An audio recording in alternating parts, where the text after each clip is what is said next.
Akhirnya kabar yang selama ini ditunggu-tunggu ribuan, bahkan jutaan orang di seluruh Indonesia benar-benar datang juga.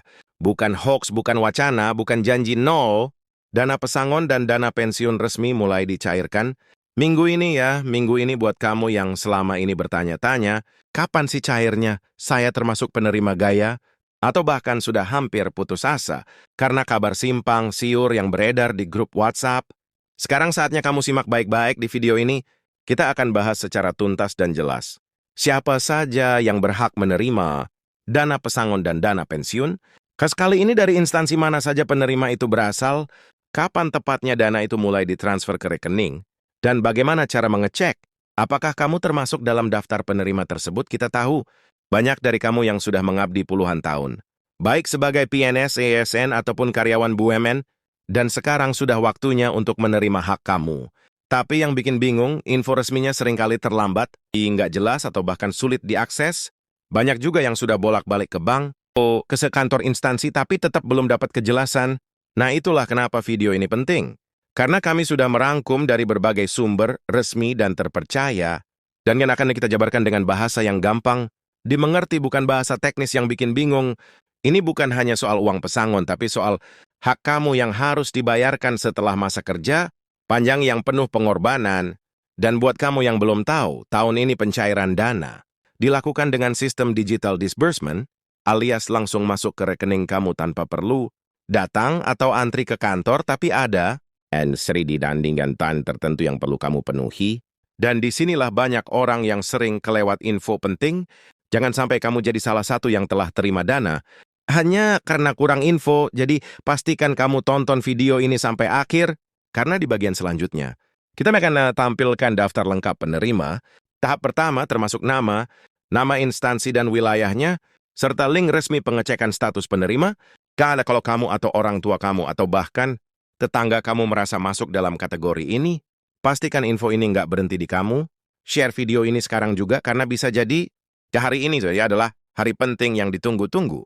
Selama ini jadi langsung saja kita mulai dari hal yang paling banyak ditanyakan. Kapan tepatnya dana pesangon dan dana pensiun ini cair? Nah, sesuai dengan pernyataan resmi dari pihak yang berwenang, proses pencairan sudah mulai berjalan dari hari Senin. Minggu ini artinya, secara bertahap, penerima manfaat sudah bisa melihat saldo rekening mereka bertambah mulai hari ini atau dalam beberapa hari ke depan.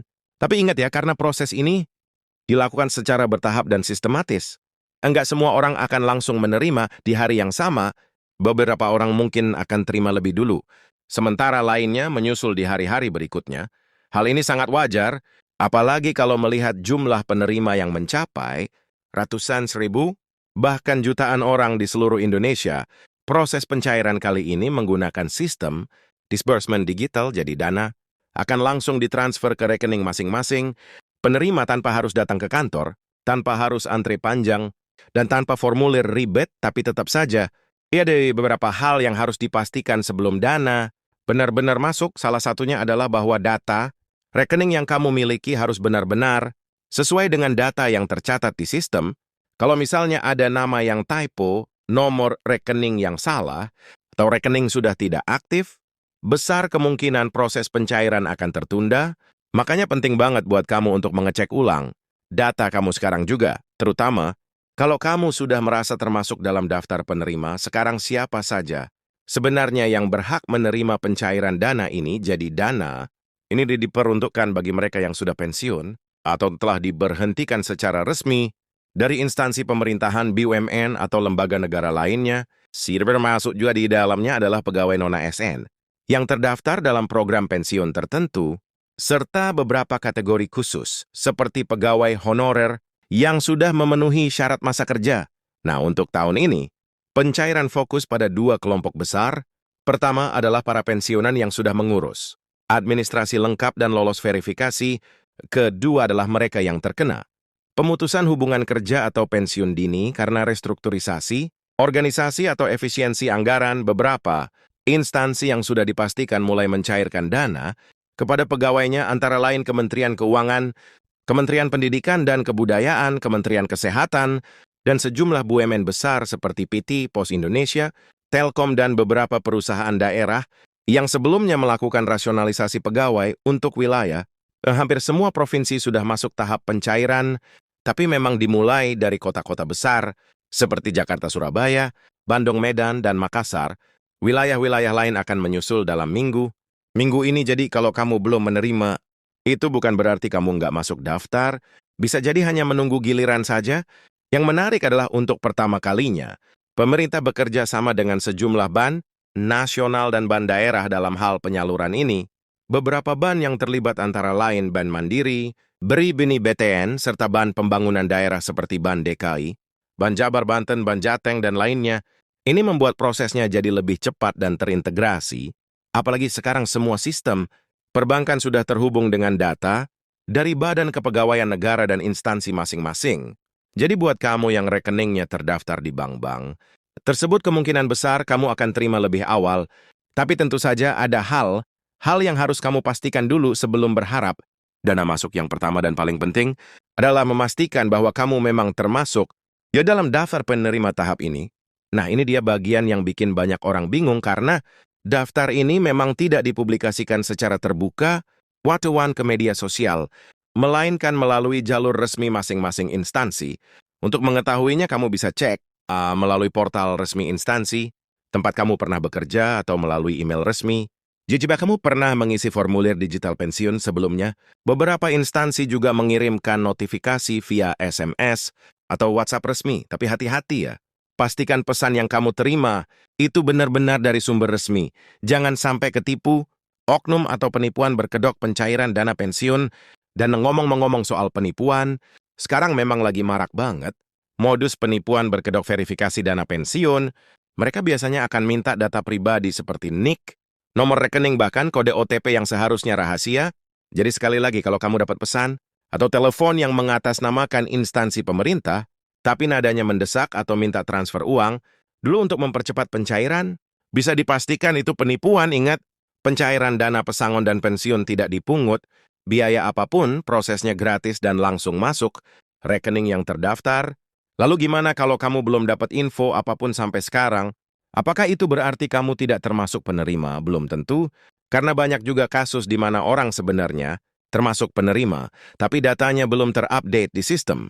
Misalnya kamu pindah alamat, ganti nomor HP, atau bahkan rekening banknya tutup dan diganti yang baru, tapi belum dilaporkan ke pihak instansi, atau tidak diinput ulang dalam sistem.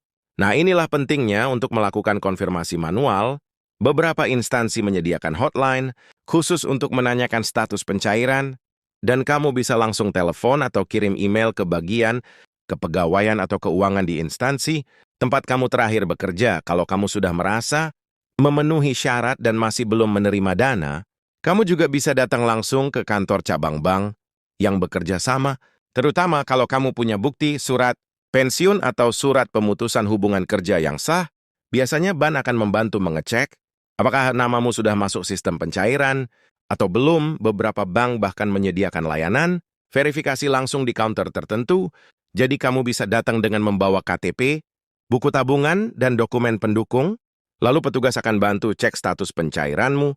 Selain itu, jangan lupa juga bahwa jumlah dana yang diterima, tiap orang bisa berbeda-beda, tergantung masa kerja, jabatan terakhir, serta status kepegawaian. Jadi, jangan kaget kalau teman kamu yang dulu kerja bareng dapat jumlah lebih besar atau lebih kecil dari kamu. Itu hal yang wajar dan sudah dihitung sesuai formula yang ditetapkan pemerintah dan instansi masing-masing. Dana pesangon biasanya dihitung berdasarkan gaji pokok, terakhir tunjangan, masa kerja, serta tambahan lain jika ada kompensasi tertentu, sementara dana pensiun dihitung berdasarkan skema program pensiun yang diikuti selama masa kerja. Nah, beberapa orang juga akan menerima tambahan dari iuran pensiun mandiri, terutama jika ikut program seperti Taspen, Dapen Bumen, atau BPJS Ketenagakerjaan. Oh iya, satu hal yang juga perlu kamu tahu, pencairan ini tidak hanya berlaku untuk individu yang masih hidup. Dalam beberapa kasus, jika pegawai yang bersangkutan sudah meninggal dunia, maka dana pensiun atau pesangonnya akan diberikan kepada ahli waris yang sah. Tapi tentu saja, prosesnya sedikit lebih panjang, karena butuh dokumen seperti akta kematian, surat keterangan ahli waris, dan legalisasi dari kelurahan atau kecamatan. Kalau kamu adalah anak atau pasangan dari seseorang yang sudah wafat dan kamu merasa orang tua atau pasanganmu berhak atas dana pensiun ini, segera urus dokumennya ke instansi terkait. Selama beberapa hari ke depan, kami juga akan terus update perkembangan terbaru soal pencairan ini, termasuk info tambahan mengenai gelombang berikutnya, perubahan kebijakan, dan panduan klaim untuk mereka yang belum menerima. Jadi kalau kamu merasa video ini bermanfaat, jangan ragu untuk klik subscribe dan aktifkan lonceng notifikasi karena dalam waktu dekat, kami akan buat juga tutorial langkah demi langkah cara cek status penerima dana pensiun secara online lengkap dengan tampilan situs dan form yang harus kamu isi. Terakhir pesan dari kami, apapun nominal yang kamu terima, gunakan dana itu sebaik mungkin karena ini adalah hasil dari kerja keras dan pengabdian selama bertahun-tahun. Jangan langsung habiskan untuk hal-hal konsumtif. Kalau best sebagian disisihkan untuk dana darurat, sebagian lagi untuk investasi jangka panjang, atau misalnya kekal yang bisa menopang kehidupan di masa pensiun. Dan yang paling penting, jangan sampai tertipu, dengan jalur resmi, dan jangan pernah berikan data penting kamu ke pihak yang tidak jelas.